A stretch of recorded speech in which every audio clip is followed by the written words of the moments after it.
What's up, guys? Welcome to this week's video. Big video today, big deal. Something that maybe some of you guys have been waiting for. I know I've been waiting for it to finally get started. We're gonna be tearing into the Hemi.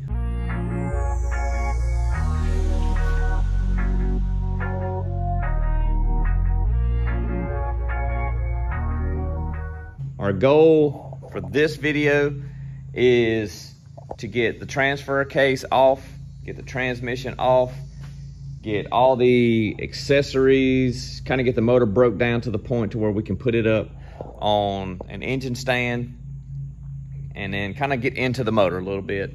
I've been going on Rock Auto for like the last few weeks, and just anytime I can think of something that I know that we're gonna need, like everything from spark plugs to gaskets to, we got one coil that's got a broke tab on it, so a coil, the idler pulleys, just anything like that that I know that we're gonna need, I've been just throwing it into the cart. And so I think we're to the point now where the order's ready to be placed for all the stuff. It's a pretty hefty order at the moment. But before I do, I wanna make sure that, like, internally, and I'm just gonna do a visible inspection just to make sure, up until I have no reason to suspect that anything is wrong. The motor's got like 120,000 miles on it.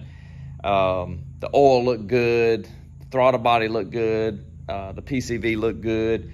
It all looks way better than, if you go back when I pulled the Hemi out of my truck, it looks way better than that one did, way better. So I believe, though some would say I'd go ahead and rebuild this, I'm a real big, if it ain't broke, don't fix it type of guy. If it all looks good, I think we can run this motor for miles and miles and miles and miles before we ever have to worry about anything. So, and then hopefully next week we'll be getting it all back together, getting the motor put back together and ready to go into termite, because that's kind of my planned goal right now. So we're gonna get this all tore apart, get the motor ready, go back through it, new gaskets, everything where this motor is ready to fire. And we're gonna just have it sitting over to the side. We'll get the transmission cleaned up, put back to it. And the only thing that we are lacking at the moment to be able to put it in is the wiring harness and the ECU flash from DIY Hemi, which they're Sublime now. They're not DIY Hemi anymore. But we got to get that done. We had the money to do that, and then one of those life expenses kind of hit, where I was washing Andrew's car the other day and I got to looking at her tires. Her tires were in bad shape. My truck tires were in bad shape. So we had to get 2 sets of tires, for her Jeep and a set for my truck. So took a little bit out of the termite fund to be able to get that done. But those are our dailies. That's how we get to and from work and everywhere else. So that is what it is. Once we get the wiring harness in and all that stuff is ready, then that's kind of the last real big piece before we start this thing. And so we're gonna start tearing into this thing.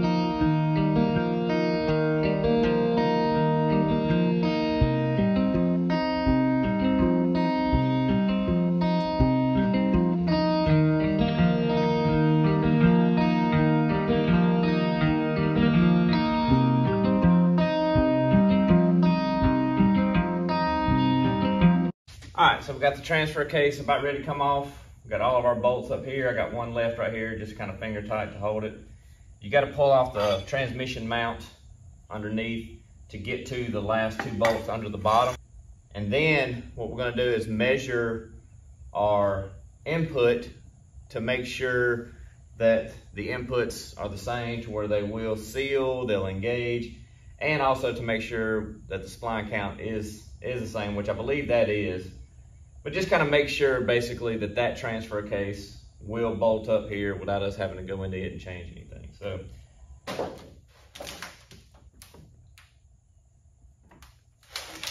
okay, we're good. All right, nice and clean. All right, so you can see this one doesn't stick out quite as far as this one does. You can see this. I need to measure it and see what the distance is there, but it's a good bit of difference. All we're concerned is making sure that it will engage that seal right there. Because if it doesn't stick out far enough, then obviously you're not gonna have a seal there and it's just gonna leak constantly in between those. So I'm sure there's some guy out there that's cringing right now because he knows all of this. And he's screaming at the TV, telling me what's right. I wish you were here in the shop screaming at me.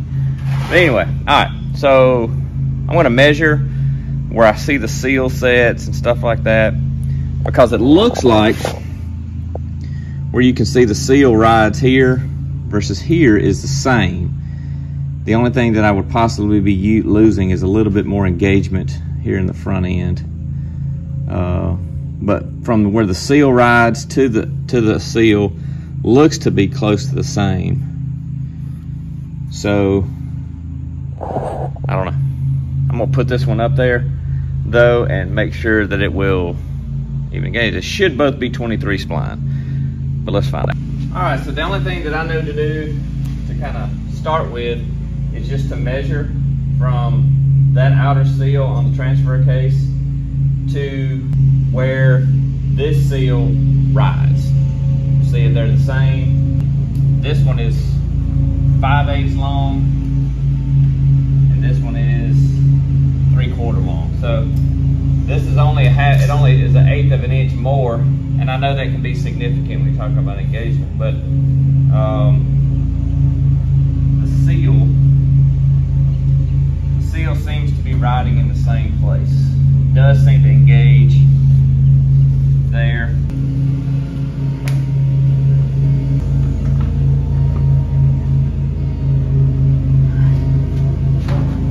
Oh.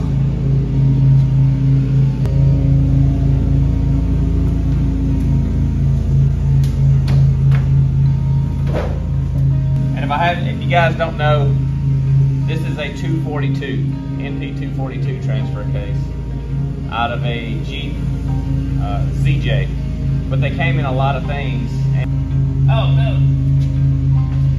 Why didn't y'all tell me that was happening behind me?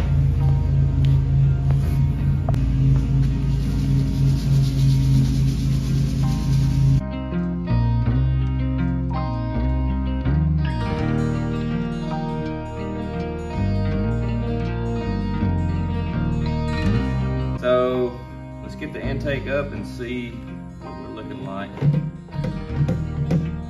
Still got some left in here.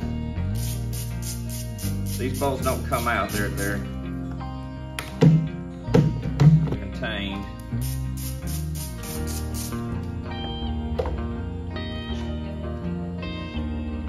Shop vac time. These are all your MDS solenoids, which we're not going to be running MDS, so we may just plug those or just leave them in there. Looks like valves. Not too dirty, really. It's actually pretty clean. I'm focusing there, but actually, I know, like I said, when I pulled the Hemi out of my truck, which it was in bad shape, it had lifters tapping and valves look nasty. They look real nasty. It was even kind of starting to foul plugs. It was burning so much oil, but this actually looks pretty clean so far. All right, went and got Andrew's vacuum. She was actually cleaning the house. She ran outside for a second to do something, so I grabbed the vacuum. So she's probably gonna be out here in just a minute. Wondering why I stole her vacuum. But anyway, it's all vacuum now. Probably looks exactly the same as it did before. But it's all vacuum, no more leaves, no more junk that can fall down in there. The only thing that I see, I saw a little oil down in this one on top of the valve, so we may have a leaking valve seal or something like that, but not a big deal.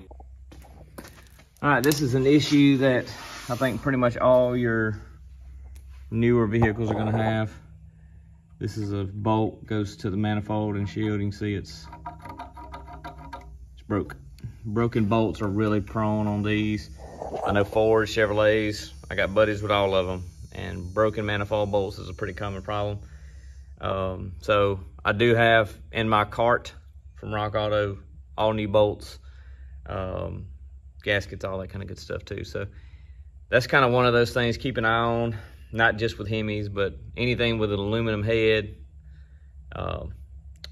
Keep an eye on them bolts, because they will break like that and then give an exhaust leak, and you'll think it's all kinds of stuff going wrong, but we may actually, as we break these loose, find a couple more that are broke, but that one's pretty obviously broke. Okay, see, these two broke. Now the whole bolt didn't break. Let's see, just the little dude there. And I was using a little small ratchet and with an extension on, and they snap off. They just get so brittle. Here's the one that was broke off earlier. Now, that's gonna probably mean, you can see that much, or however much is left, is gonna still be in that head. So we're gonna get that out. Now I'll show you a little trick. I didn't invent the trick, but I have used it quite a few times on, I think on my truck, a couple of Chargers that I've had. I've used the trick before to get those studs out. So we're probably gonna have to resort to that when we get in there to that part. But for right now, we're just gonna try to get this manifold off. This manifold's off, you can see the breast of the bolt there. If you don't see that little shaft right there sticking out, you got some left in there.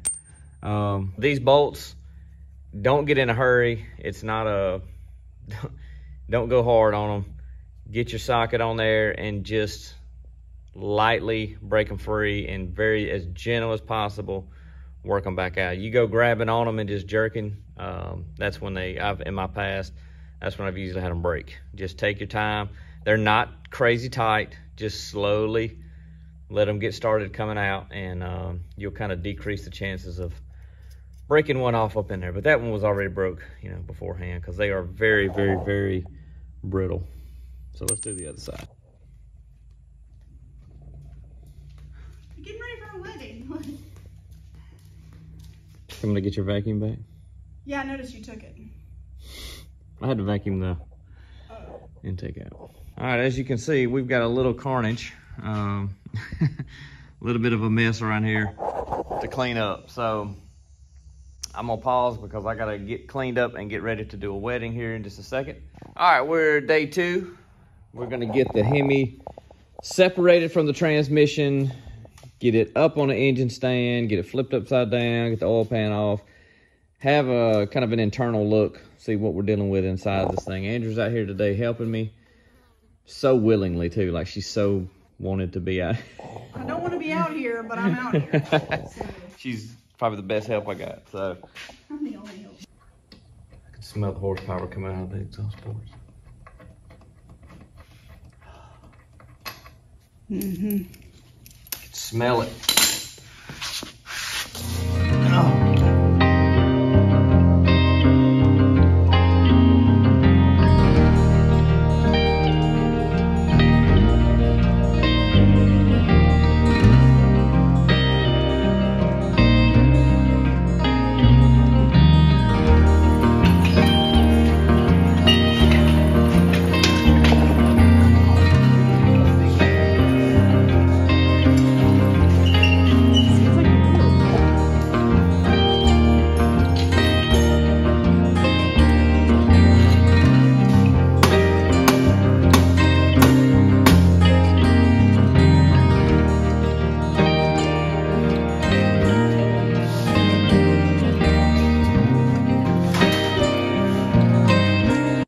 Drain the oil out of it. I guess we better double check that. Y'all don't tighten your drain bolts down, drain plugs down. People put bind, they did not drain the oil out of it. He didn't. You don't have to tighten the bolt down that much. All right, we're gonna do something. You have to get on the other side of this thing because I can't hold it. This mess does not look like it's stopping.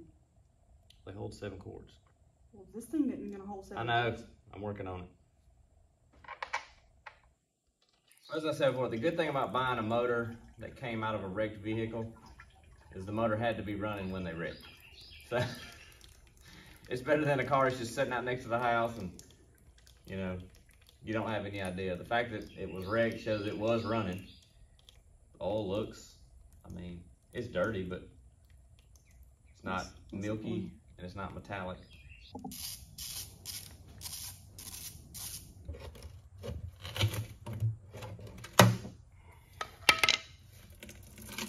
Just sticking your finger in it? Why are you doing that? No chunks of metal. Is it supposed to be brown like that? Yeah, that's from moisture from it sitting. It collect inside. That's called the oil pickup tube, huh? Yep. Look at her. Look at her. Look worse than no other 120,000 mile engine I've ever seen. I kind of stand here and just keep a hand on it, keep it from wanting to just run away.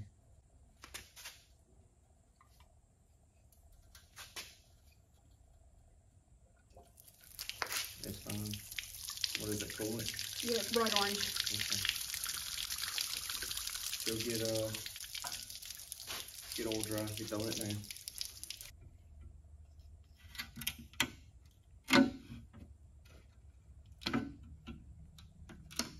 This one looks pretty clean.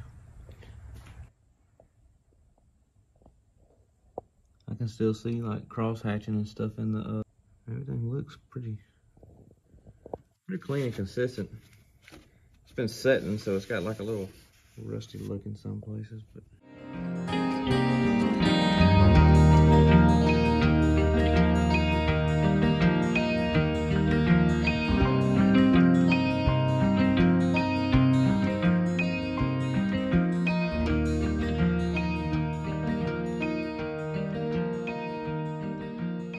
all right, well, both are cleaned up. Got them kind of just degreased a little bit and hosed off. They both cleaned up pretty good. Got all the oxidation and stuff on this just from its setting at the junkyard where it was. So we'll get all that cleaned up as we pull everything off and do gaskets. We'll kind of clean as we go, but I just want to get a kind of an overall, just hose them, degrease them and hose them off, get all the spider webs and dust and junk like that off of them. But anyway, I don't know if, I can't promise you guys that next week's video is going to be us going through that. It's going to depend on when the rest of the stuff gets here. I'm hoping that that's the case. It's also going to depend on if I have time to get into that between now and then, because right now we are in a push. Andrew and I both, I have a X amount of number of paint jobs lined up that are going to be that's all I'm doing for the rest of the year. So I'm pushing, trying to get them done so that I have more time to work on this. Plus, we're about to start remodeling our house. Andrew's got a lot of shows coming up because it's fall and she does pottery. So we both have a very busy schedule here for the next month or so. But if the parts come in and I get a couple of nights, I can run through that thing and get it ready to go. I'm not gonna, I didn't check any of the bearings or nothing like that as far as on the crank or nothing like that. I didn't see no need to. I didn't see anything that looked suspicious, anything that looks bad. And, you know, if you pulled one and it had a problem, you know, as long as you don't look at it, as long as you don't see it, the problem's not really there, is it? But no, I'm not trying to cop out or cheap out or nothing. I'm a big, if it ain't broke, don't fix it. I think this motor's fine. I think it's gonna do good. We're just gonna get it all sealed back up fresh. Get it ready to go back and get it ready to go into termite, not back into termite, into termite. They're separated, but they will be one again. Anyway, guys, thank y'all as always for watching, and we will see you next week.